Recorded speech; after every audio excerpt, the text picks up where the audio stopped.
Hey everybody, it's the Diababa from Zelda World, and welcome back to our video walkthrough of The Legend of Zelda Twilight Princess. In this episode, we're going to take on the boss with the Force Temple, so let's go ahead and go inside.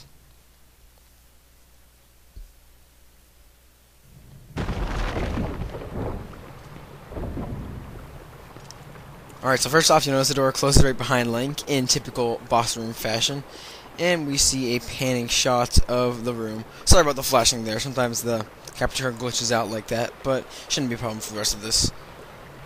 Anyway, we see a nice panning shot of the poisoned water. Sort of reminds me of the swamp in Majora's Mask, except there's no bomblings there. Oh wait, what's happening? Okay, so we have two giant Diababas. Alright then, Twilight Parasite Diababa. Okay, so the strategy for this, first off, you want to try to fling the bomblings into their mouth. You have to basically wait for them to come towards you. This guy's about to attack me right here. This boss fight can be very annoying. I mean, try to target both, and then he will eat the bomb, and it's kind of hard to throw it into his mouth, but if you target first the bombling, then his mouth, then he will eat it and explode, and we can do the same for the other one. And there we go. Just be sure not to get hit like I did. And you do it once for each, and he will be taken out. There we go. Seems like sort of a short boss fight, though. And that's quite right, because just as we defeat those guys... Oh, no. Holy crap, what is that? Big eyeball in his mouth. If that isn't a sign of its weak point, I don't know what it is. Well, I guess that's still called Diababa. They don't really introduce a new name. Well... How are we gonna do this? There's no bomblings left, so, well, wait a minute, was that... It's the same mini-boss from earlier.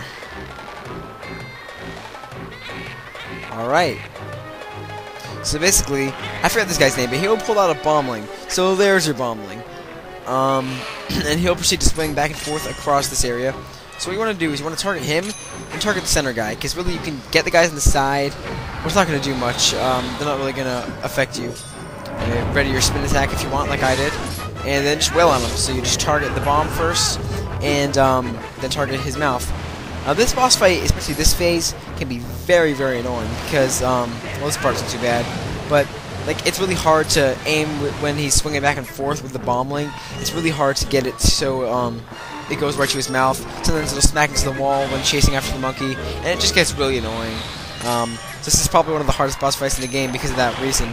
Just like you'll see right here, it just won't go in his mouth, and it'll come back right to us. Like, it's just really annoying boss fight. So if that happens, just fling it into the water and try again, and eventually you'll get it. Again, you can take care of the guys on the side, but it's not a big deal. And hopefully it won't explode. And yep, yet again, same thing happens. Yeah. Especially watching back right now, it's really tough to. It's really kind of funny seeing how tough this boss is just watching it. Alright, there we go. Now right here, the music starts really cool.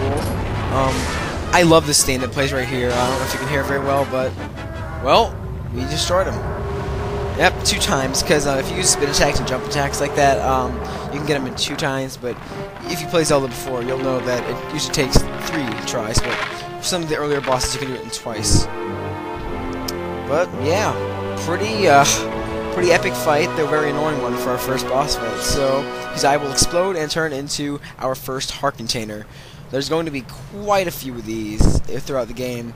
In fact, like I believe there's going to be 8 of them. So the rest we're going to have to find with heart pieces. So what's happening now? He just got destroyed, and all right. Well, this right here.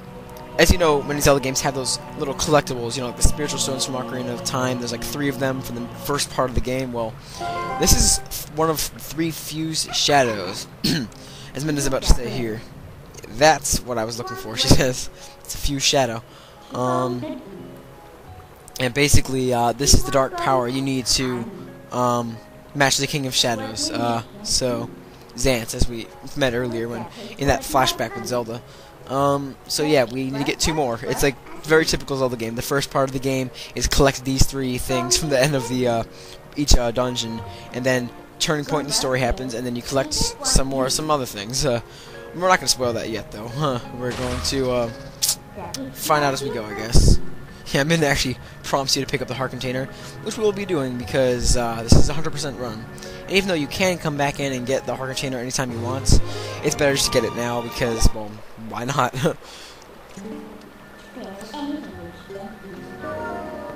Alright, so we can just warp out of this dungeon, and we got everything in here. We got both heart pieces. Yes, each dungeon in this game has 2 heart pieces, I believe. So, yeah, we're good there. And it prompts you to save. As usual, we will save. I'm just going to go ahead and leave all this on screen. I mean, there's no point in leaving it out. Bringing our timer up to 2 hours and 30, as you can see. Yeah, I was recording this in big chunks, but, I'll just read this here, I guess. Yeah, this game is quite a lot longer than some earlier Zelda games. But anyway, so we're supposed to leave the woods and go to these more lands covered in Twilight. So yeah, it's sort of like a little repetitive, but each section, you know, Twilight, then Light World with dungeon, it takes a while, so it's not too bad. And you can always go back to other places, but alright then, so I'm in assassin about turning into a beast. But I guess we're done for this chapter, so we're just gonna, I don't know, head over to the only place we haven't been to. If we went here earlier, then Midna would have prompted you to go back, saying, oh, we're not ready to go here yet, we have to go to the Shadow Temple.